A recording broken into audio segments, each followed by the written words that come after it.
যে ওরা বুঝতে পারছেন যে এই বিচার ব্যবস্থা থাকার জন্য ওদের দুষ্কর্মগুলো ধরা পড়ে যাচ্ছে। বিচার ব্যবস্থা যদি না থাকতো এই দুষ্কর্মগুলো ধরা পড়তো না। আপনি এবারের ভোট পেয়েছেন, সামনেবার অন্য কিছু হতে পারে।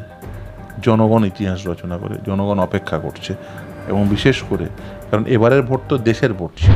হ্যাঁ, অবভিয়াসলি দেখুন, শুধু তাই নয়, একাধিক মানুষজন যারা বিরোধী দল করছেন, সরকারের বিরুদ্ধে, ধরুন সরকারের বিরুদ্ধে বলছে মানে এটা নয় যে তারা মানে অসঙ্গত বলছে, তারা সঠিক কথাই বলছে, সেটা সরকার শুনতে চাইছে না। সরকারের পছন্দ নয় এরকম যে কোনো বক্তব্য যিনি দেবেন তার বিরুদ্ধে খাড়া নামিয়ে আনতে হবে। এটা করলে যদি মনে করেন যে এটা করলে দীর্ঘদিন আপনি ক্ষমতায় থাকতে পারবেন, তা পারবেন না। গণতন্ত্রে একটা স্বাভাবিক নিয়ম আছে, যত বেশি নিম্নমুখী চাপ দেবেন তত বেশি ঊর্ধ্বমুখী চাপ তৈরি হবে। ফলে জনগণ এই যে ভাববেন না এই যে এবারে ভোট পেয়েছেন মানে আপনাকে অ্যাবসোলিউট পাওয়ার দিয়ে দিয়েছে। আপনি এবারের ভোট পেয়েছেন, সামনেবার অন্য কিছু হতে পারে। জনগণ ইতিহাস রচনা করে, জনগণ অপেক্ষা করছে, এবং বিশেষ করে কারণ এবারের ভোট তো দেশের ভোট ছিল।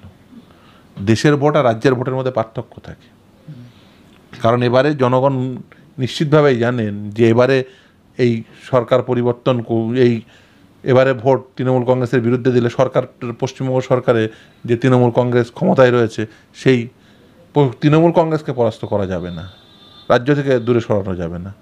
ঠিক আছে, দেশ বাঁচানোর লড়াই, তৃণমূলকে ভোট দিলাম, কিন্তু পরের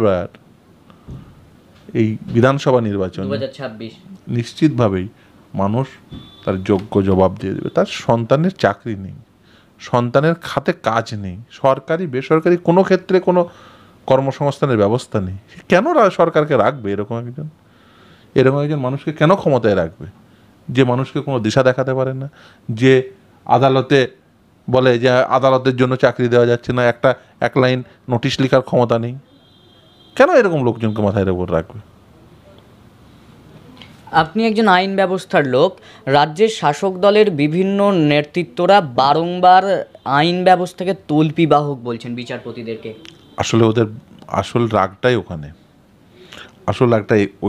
ওখানে এই কারণেই, তার কারণ হচ্ছে যে ওরা বুঝতে পারছেন যে এই বিচার ব্যবস্থা থাকার জন্য ওদের দুষ্কর্মগুলো ধরা পড়ে যাচ্ছে। বিচার ব্যবস্থা যদি না থাকতো এই দুষ্কর্মগুলো ধরা পড়তো না। ফলে এই যে বিচার ব্যবস্থা যেহেতু রয়েছে, এই দুষ্কর্মগুলো যেহেতু ধরা পড়ে যাচ্ছে, তাই ওদের রাগ বিচার ব্যবস্থার প্রতি। সেই জন্য দেখছেন বিচারালয়ের বাইরে বসে পড়েছে, বিচারপতির বাড়িতে পোস্টারিং হয়েছে, আইনজীবীদের আক্রমণ করা হচ্ছে। যে সমস্ত আইনজীবীরা এই মামলা করছেন, বিকাশবাবুকে এর আগে করেছে, আজকে আমাকে করেছে। ফলে এগুলো ওদের জন্য এটা স্বাভাবিক।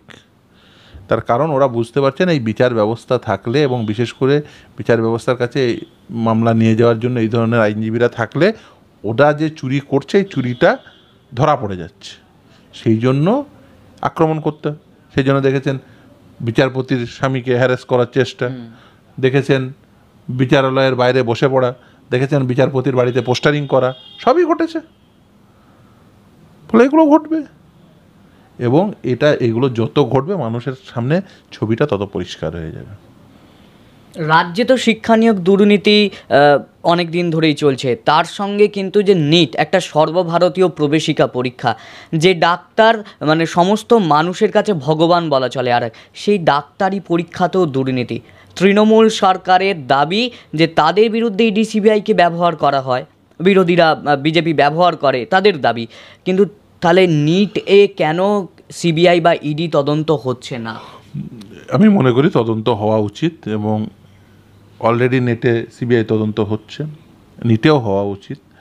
এবং এই যে বিশেষ করে বিভিন্ন ধরনের প্রবেশিকা পরীক্ষা, সেটা ডাক্তারি প্রবেশিকা পরীক্ষা হতে পারে, সেটা অন্য কিছু হতে পারে। এই রাজ্যের ক্ষেত্রেও দেখেছেন শিক্ষক নিয়োগ, এই প্রতিটি পরীক্ষায় আপনি যদি দেখেন তাহলে মূলত যুব সম্প্রদায় তারা কিন্তু অ্যাফেক্টেড হয়ে যাচ্ছে, এবং মেধা সেটা কিন্তু পিছনের দিকে চলে যাচ্ছে, পিছনের সারিতে চলে যাচ্ছে, অর্থই মূল কথা হয়ে দাঁড়াচ্ছে।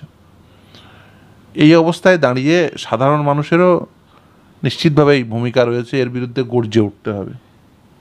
এবং এই যে বিভিন্ন প্রবেশিকা পরীক্ষা বলতে পারেন, চাকরির পরীক্ষাগুলো বলতে পারেন, যারা দুর্নীতি করছেন, মূলত যারা ধরুন অর্থ দিচ্ছেন, তারা যে একেবারে সমাজের উচ্চকোটির মানুষ তা তো নয়, মধ্যমবর্গীয় মানুষ, তাদেরকেও আমি বলবো যে দেখুন এগুলো করবেন না, এবং এগুলো করলে ধরুন ধরা পড়ে গেলে, এই যেমন ধরুন পশ্চিমবঙ্গের ক্ষেত্রে চাকরি থাকবে না, সেটাই স্বাভাবিক।